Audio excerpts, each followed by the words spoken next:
We are at InfoComm 2015 with David Labuskes, Executive Director of InfoComm International. How are you, sir? I'm excellent. How are Excellent. you? Good. So good you should be jealous. I am. You are the head of InfoComm, and this is your show, right? This is your guys' big show. That's your show. It's the industry show. Well, yes, but this is InfoComm's biggest show that you guys put on by yourself. Yep. So, how has your show been so far? I mean, it's day one, but it's been amazing, and it's day one of the show. But people have been here, as you know, for I've had staff here for over a week at this point already. Yeah. In fact, I was walking to the ribbon cutting with some people, and we were sort of laughing that it's like, wow, the show's starting today, but we've had people in for education since Saturday. Yeah. The arrival of gear started days before that, and the arrival of our show management group and hanging signs and starting to get this thing rolled out was 5 days before that. So this is day one of the trade show floor, and that's been an amazing, exciting experience. But the whole experience of InfoComm 2015 has been fantastic. You guys start planning not even months beforehand, but a year and a half beforehand. Yeah. Before you even know some of the technologies that are going to happen, some of the announcements that are going to happen, something that happened this morning that were kind of exciting as an industry. How do you plan that far in advance with a industry that moves as fast as AV does? Well, it's the same that all of us do, right? I mean, it's what I did for a living as a consultant for years. I'd be doing design on a building that wasn't going to be built for 4 or 5, 6 years. You have an understanding of what's going to remain constant. The laws of physics aren't going to change between now and next year. You hope not. So the curriculum that's based on the laws of physics, you can plan on that. You can anticipate what the need is going to be. We rely on volunteers from the industry for a great deal of guidance and direction and what the course offerings are going to be. So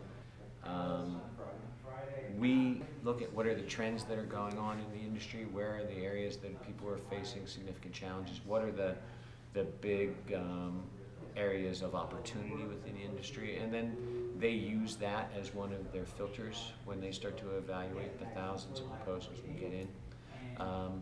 But those courses aren't written yet. They're described, and they won't be written until we get much closer to the show. Won't be finalized probably until a week or two before the show. Well, they need to be finalized. Sometimes. Yes, sometimes, but a big change or sort of I think an important change, it actually is a relatively small change that we've made in the show this year, is really committing to walking the walk rather than just talking the talk with regards to the exceptional experience that we've been trying to push out over the last year. And so one of the decisions we made as a conscious decision was that we were installing, or we were not going to use loaner gear and donated gear in each of the classrooms, because we all know that in this industry, if you have 37 classrooms with 37 different vendors' equipment, with 37 different vendors' microphones, you have more than 37 different problems. Mm-hmm. And so we decided we were paying for it, and we were going to install stuff that could be maintained and could be supported in order to ensure that the students are having a better experience when they're in the classrooms. Part of that is also making sure students have access to the information earlier. We've gotten out of the business of printing books of material for classes, so they have to be online. So I know you're making a casual statement, but it gave me an opportunity to talk about our commitment to elevating the experience of the show from the most basic of making sure that every classroom this year had a monitor that was there to address any issues that occurred and didn't require the instructor to lose what they were doing, to the layout of the trade show floor, the experience for our exhibitors, and the experience for our attendees. Yeah, well, you've used the exceptional experience a couple of times. It's a phrase that not only you but InfoComm has used over the last 12 months or 13 months. Where did that come from? How did that kind of evolve? Yeah, thanks. It's I almost took issue with saying it's a phrase because it's so much more than a phrase. But it is a phrase because Right. it's something that you guys have tried to say over and over again, and you use it a lot, and you use it in your materials. Yeah. You even have a website, the Yeah. Exceptional Experiences. Yeah. So Let me tell you about it. The board of directors is a group of volunteers. They serve terms of 2 years in length. Every 3 years, we refresh our strategic plan. And so that was done in 2013. And part of what was identified as a key part for the association to work on for the next 3 years was helping to explain what makes an experience exceptional and help to provide examples of exceptional experiences. Now, why did we do that? So the easiest answer to your question is because the board told me to. Right? Oh yes, okay, that'd be a good one. Which the board would like to hear me say. So make sure that doesn't get edited No, out. sir. But the more important reason is founded on a really simple concept. Once you've had good, you want good. Right?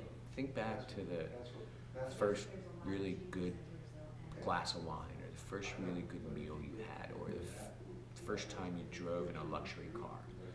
At that point, your standard of expectation changed.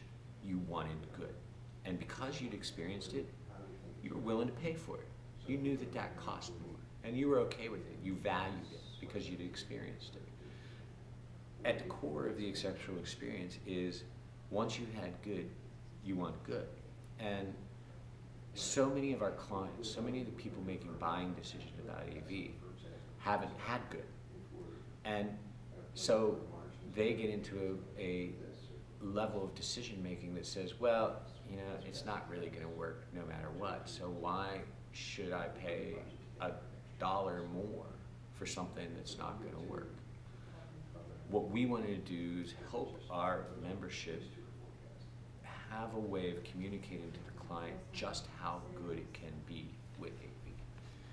And that's the exceptional experience. And so we spent a boatload of money on this in regards to trying to figure it out, because it's an easy phrase, but it's a hard concept. What makes an experience exceptional? You can actually have an exceptional experience at Burger King, right? And you can have an exceptional experience at Ruth's Chris. And where we got to is really simple, actually, which I think means that we probably got to the right place, is that an exceptional experience is one where the audience's goals were met and their expectations were exceeded. So, if your goal was to go in and get a hamburger and it was met, but the service was just extraordinary and something else happened, then your expectations were exceeded, and that's what made it exceptional. So it's a relative thing, and it's relative in regards to the expectations. It's not relative with regards to the goal. It doesn't matter how good your experience was. If you went in for a hamburger and you end up with an apple pie, it's not meeting your goals, no matter how good the apple pie is. How do you create those exceptional experiences when you move out of my restaurant analogy and back into AV is really through 3 different levels: content, space, and technology. We love to talk about technology. We're all technology geeks, and we'll talk about it. And that's why we're here in Orlando, because we can be surrounded by 35 or 40,000 of our friends that are willing to listen to us talk about technology and are excited about it with us. We don't have that anywhere else in our life, or at least I don't. The other levers of it, though, are also just as critical: the content and the space. And where you get to an exceptional experience is the synergy of all 3 of those working together. And so that's what we're trying to get out to the community. We're trying to make sure that our membership has. So that's why we created a website, theexceptionalexperience.com. It's a public-facing website where you could point anybody to, and it gives this message. It has videos, it has case studies demonstrating where that was done. If you're an InfoComm member, then you can log on to your InfoComm webpage and your member dashboard, and you can download all these videos. You can download presentations, you can download white papers, you can get that information, and we want you to do it and then shamelessly rip it off from us. integrated into your sales tools, integrated into your marketing literature, and when you're talking to prospects, help them understand how good it can be. And now you've shifted them away from how cheap are you to can you deliver this for me? Yeah. And at the end of the day, that's what we need to do as an association to advance the industry. We've got to break this commoditization cycle of, you know, the two gas stations on either corner dropping prices by a penny every day until they're both bankrupt. When I started this, I was really pushing the industry to stop talking about how many pixels are on the screen or what the contrast ratio is. But you know they're still going to do that. I know it comes back to, right, we love talking about technology, okay? And I tried to say, let's start talking about how much more effective or how much better you can see the screen, how much better you can read the information. See, we have to get to that phase, but that's not done. The next evolution that we need to get to is, because you can hear people in the room better, because you can bring more people into the room virtually in a natural way where they can communicate effectively, and because of the information that they can see and manipulate and utilize and collaborate with, the people in that room are going to make better decisions. And the decisions value will be better. Now, if you're a CEO and you've got your board in the room making decisions about what's your competitive strategy for the next year or for the next 3 years, and I can demonstrate to you that if you pay the money for me to provide you the systems that are in that room, you're going to make a 20% better strategic decision. Now, we're so far from commodity world that you don't care how much it costs. Yeah. It's the best bottle. You're willing to pay the $53,000 for that bottle of wine because that's what's going to cause you to stay in business and put your competitor out of business. That's what's going to get you more revenue. And see, it's that migration that we as an industry need to recognize and drive to. We know it's true. We just need to demonstrate it. We need to illustrate it, and we need to believe in it. And that gets us out of this conversation about are we AV or IT, or is IT AV, is AV IT? What do the AV people need to know about the IT people? Let's just face reality. It's technology, and we're part of the technology industry.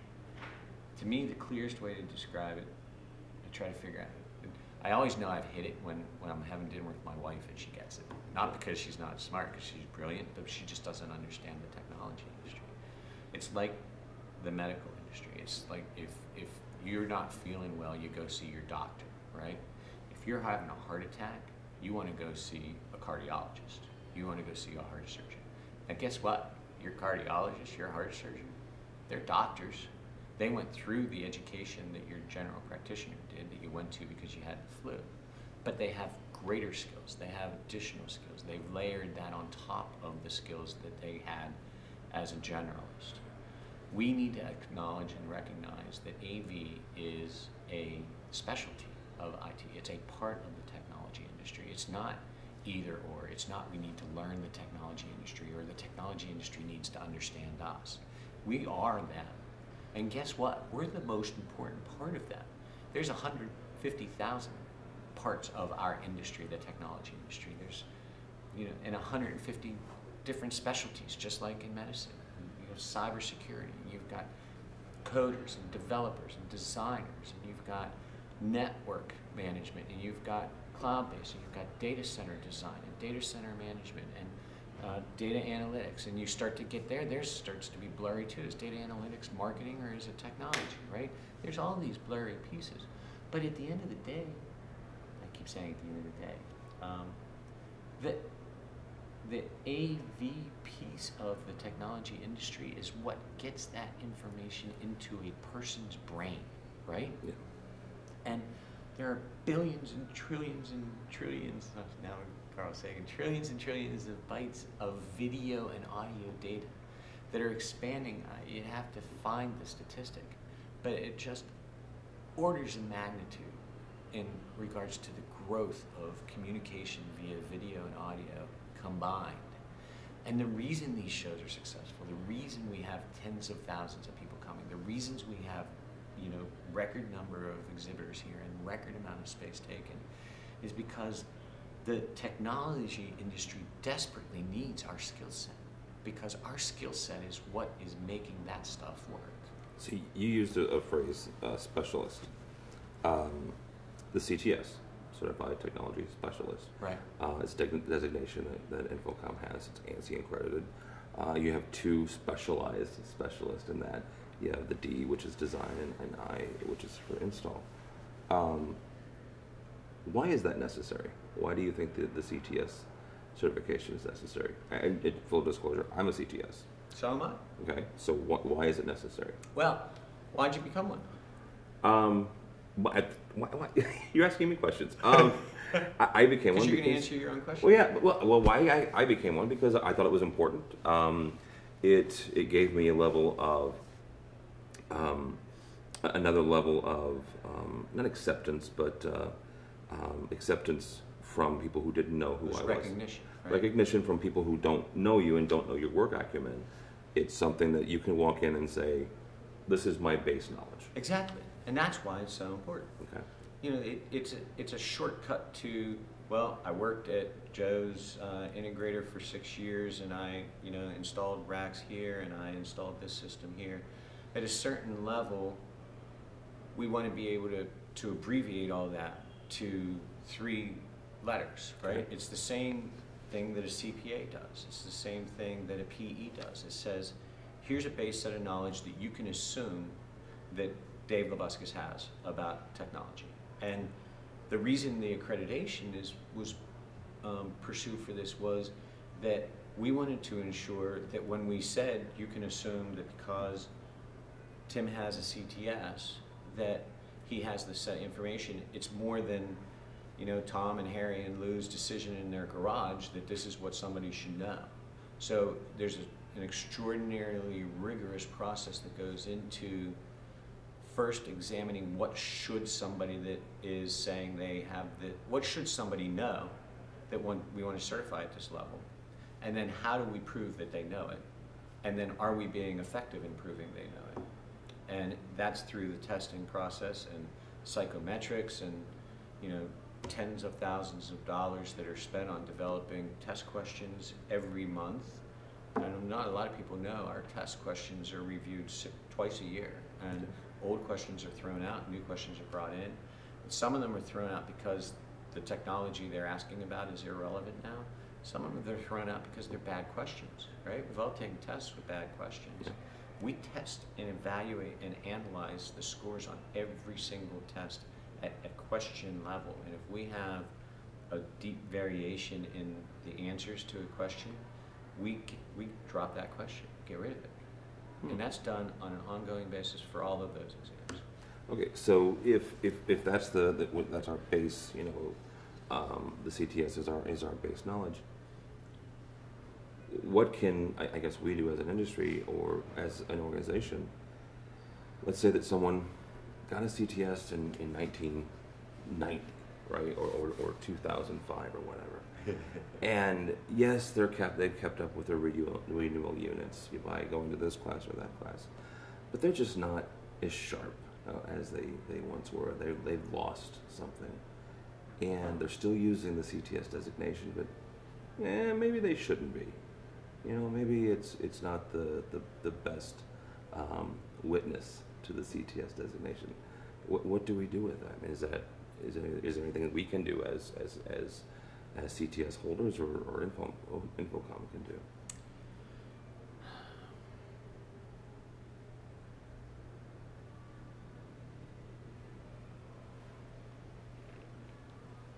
The defenses that are in place are, I guess, I challenge some of the presumption of your question. Okay. I guess is why I paused there, in that they're getting their RUs, but they're not just as sharp as they used to be. Mm-hmm. They're just not as sharp as they used to be. That would suggest that the RUs are invalid, basically. That Okay. you're getting, so the way that you stay current, right, is through learning the current information, yes. Right? And the way that we can enforce and ensure that people are staying current is by measuring and requiring a minimum amount of new stuff being learned, right? So the way you do that is through developing a continuing education program. In our case, they're called renewal units. That falls apart if you can get renewal units for stuff that doesn't teach you anything, right? But otherwise, it doesn't fall apart. It works. So how do you defend against people getting renewal units for learning nothing? Well, you know, there's a subset of the certification committee, which is membership driven. It's volunteers that review every single program that gets renewal units and evaluates that program. And in order to be awarded and certified as earning renewal units for that program, you need to provide a curriculum that's going to be in the class, what content's going to be covered in the class.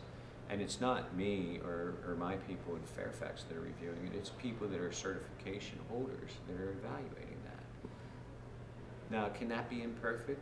Sure. Well, in fact, I'm certain it's imperfect because it's made by human beings, and I haven't met any of those that are perfect yet. But it's a large committee, and they're very rigorous in their review. And they have guidelines that they've built into play. You know, a lot of our manufacturers do. In fact, we would not have the industry we have without our manufacturer training. Yeah.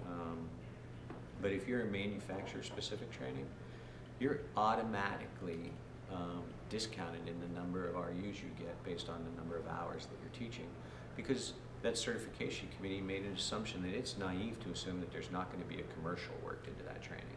I think they're right. Yes. I mean, if I was a manufacturer, I'd make sure I had a commercial worked into my training. Mm-hmm. So if you have an hour of instruction from a manufacturer, you give credit for 45 minutes of it, because we assume 15 minutes of it is a commercial. I think we probably could always get better in that, but I have great respect for the people that serve on that committee, and I have, when I was a consultant, I had a similar process with architects, and I would submit my courses that I was teaching to architects about, you know, what should an architect know about AV? How do you have a successful video conferencing install? All that stuff, and I had to submit them to the AIA. And some of them got approved and some of them didn't get approved. I mean, that model is used for CPAs, it's used for architects, it's used for professional engineers. I don't think the model's a bad model. If you don't have that rigor on the model and you basically let people buy RUs or, you know, earn RUs by showing up somewhere and there's a checkbox, then, yeah, then the model breaks down. That's a long-winded answer. It's, you know, here's the thing. It's something that's come up, and it was a good answer. You know, it was an honest answer, and I appreciate the back and forth, right? Because, you know, you're right. There are the rigors in place, and there are, you know, manufacturers are manufacturers, and there are other places to get education. You can, you know, take online courses. You can go to InfoComm. You can come here starting on Saturday and take, you know, 3-day courses or a Super Tuesday. So, you know, if we revert to my medical analogy, right? Yeah. There are physicians out there that probably shouldn't be practicing anymore. Absolutely. Right?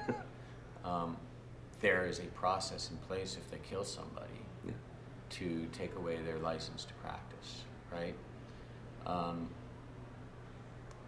There are probably people out there that, well, we know there's a spectrum of, you know, incredibly talented people that have a CTS certification and people that aren't as committed to quality that have CTS certification.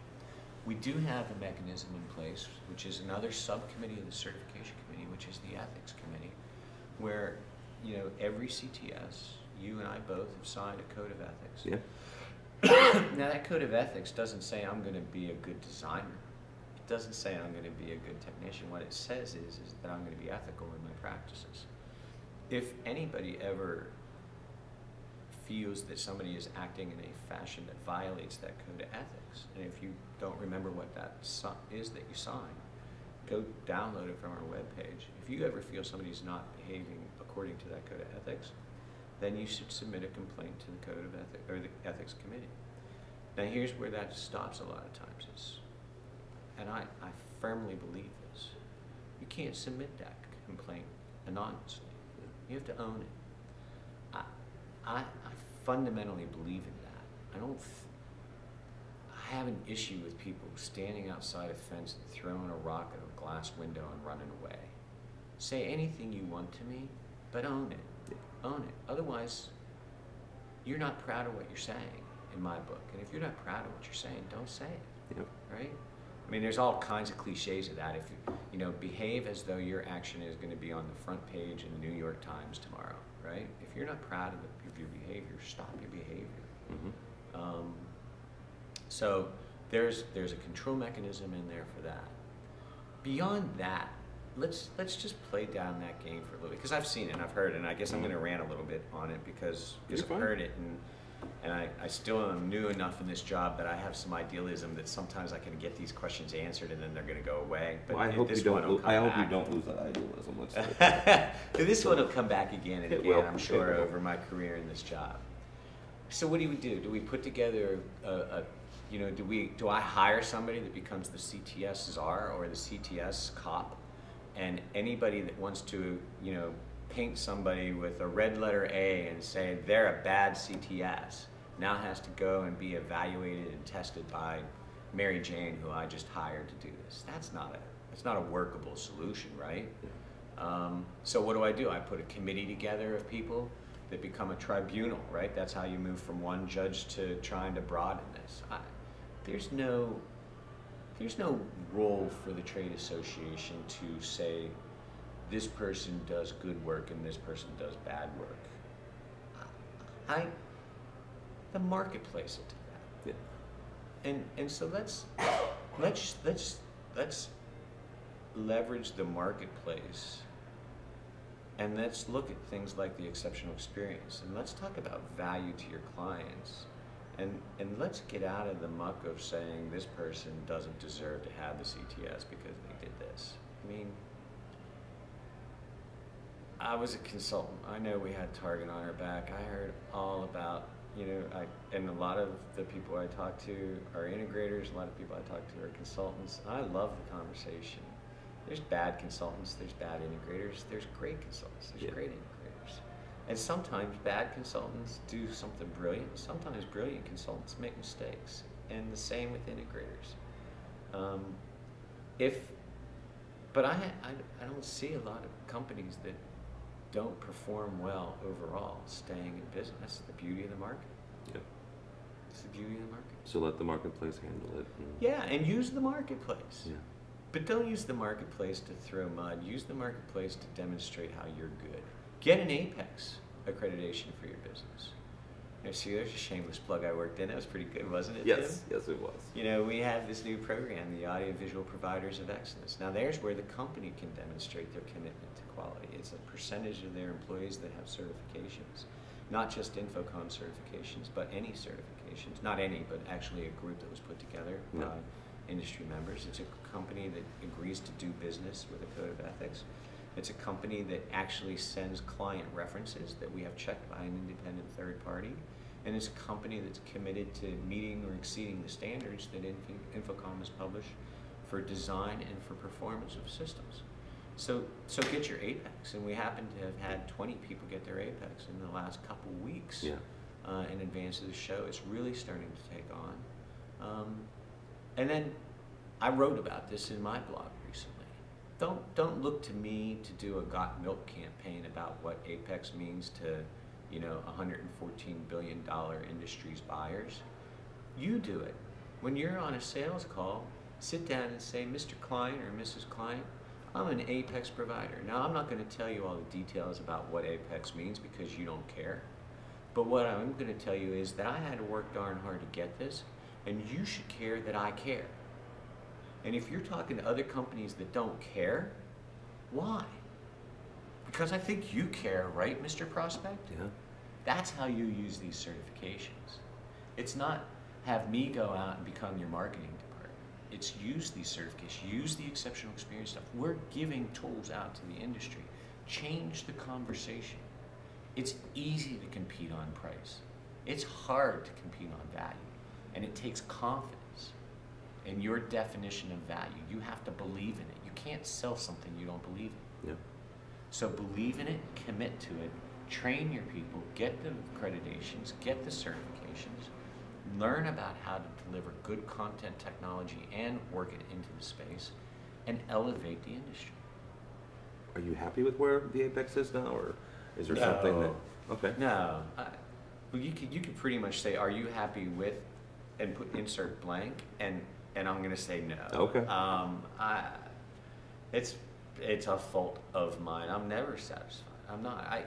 We are an incredibly successful organization. One of the things that's great about this week is the opportunity to meet the presidents that have gone before the current board. And last night, this morning, I had a volunteer recognition breakfast, and one of our presidents from a long time ago came up and talked to me, Mr. Yost, and he said, when I was president, I needed to go down to the bank and sign a personal guarantee to get payroll paid for InfoComm. We're not there anymore. Yeah. I'm not going to need our current board of directors to go down and sign a personal guarantee. We are a very healthy association. We have the greater than what the association benchmark calls for in reserves. We have revenue that's growing. The organization is doing really well.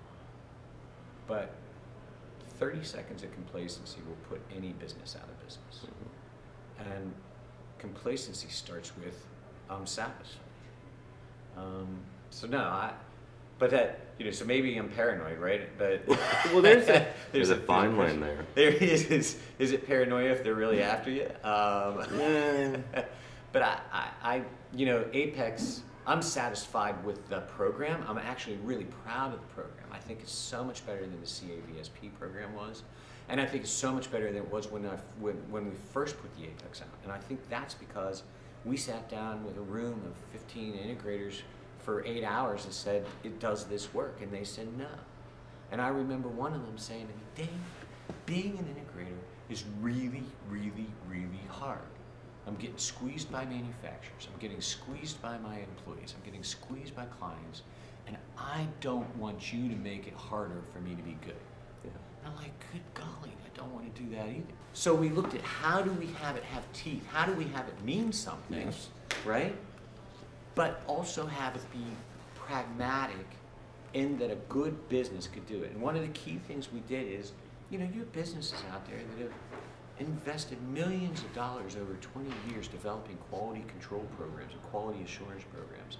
And we, in some sort of abbreviated insight, there's my euphemism for my presentation, said, throw all that away and follow this standard that we just published.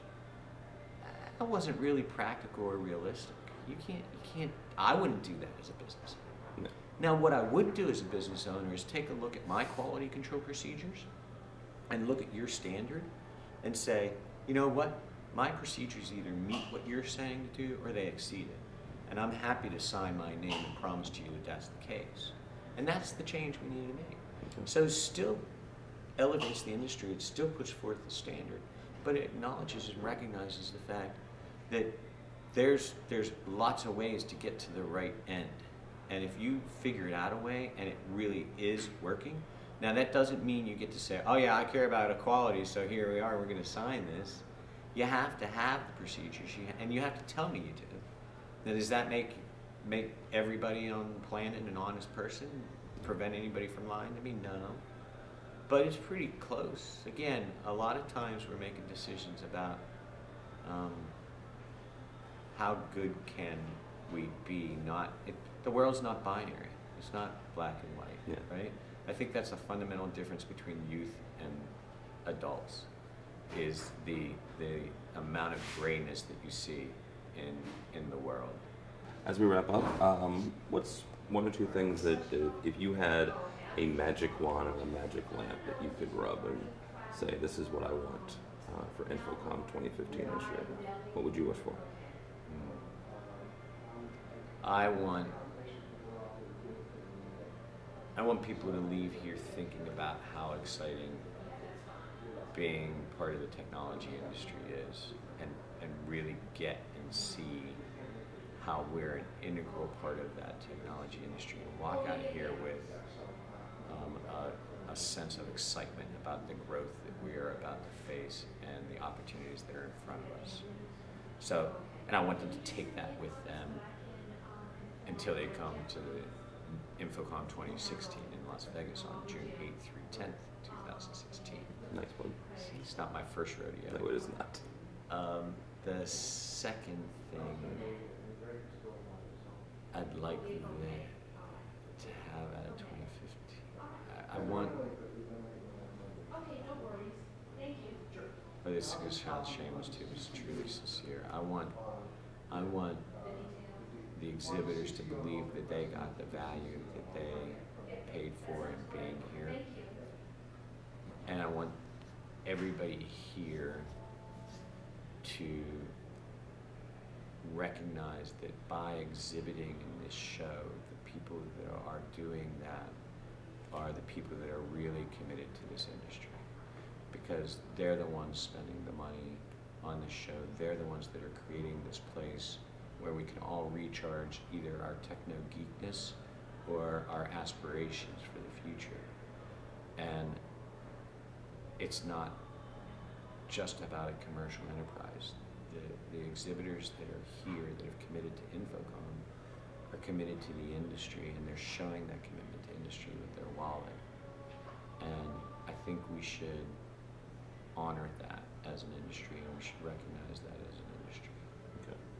All right, very good. David Labuskes, Executive Director of InfoComm International. Thank you, sir, for your time. It was a pleasure. Thank you.